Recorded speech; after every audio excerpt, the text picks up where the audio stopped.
Last night, Parliament voted for indicative votes, and that means that tomorrow we will be having a long debate and then voting on alternative options for leaving the European Union, and indeed perhaps considering whether we leave at all. Now, I did not vote for the motion last night, not because I don't like the idea of indicative votes, but I didn't like the process by which it came about. It effectively would set a precedent that the government is no longer in charge of the order paper and government business. And I think we can have problems with that and later on down the line with other minority governments in the future. So I didn't like the precedent, but I do support the principle of indicative votes, and indeed the government did say all along that we would allow for votes to happen to give Parliament a further say. So what's going to happen is that all MPs are going to have to think very, very carefully about what compromise they're willing to make in order to get some alternative to the Prime Minister's withdrawal agreement. And that means a whole host of things, some of which I find personally not really reasonable or palatable, including not leaving the European Union, or indeed a second referendum, which I think would undermine the first one. So I think there's some democratic principles at stake here.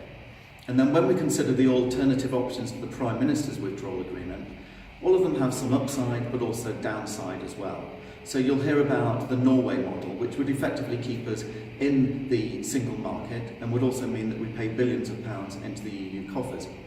It also would mean that we would not have an end to freedom of movement, and certainly from conversations I've had with my constituents, that was a really important aspect of why they voted to leave the European Union. And after all, nearly 60% of my constituents did vote to leave the European Union.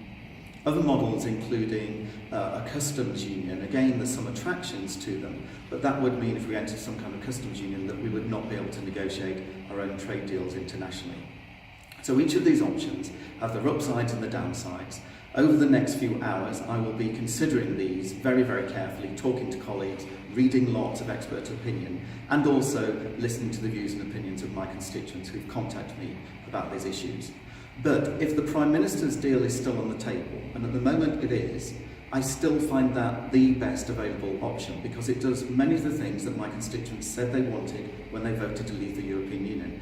It takes us out of the single market, out of the customs union, out of the common agricultural policy and the common fisheries policy, removes the jurisdiction of the European Court, and stops us paying billions of pounds a year to the EU.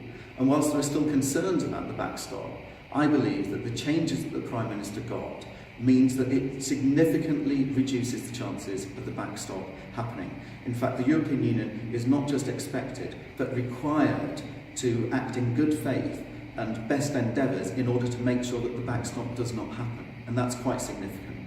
So I'm still hoping we'll find a way for the Prime Minister's deal to get through. If not, I, like everybody else, is going to have to compromise and find an alternative.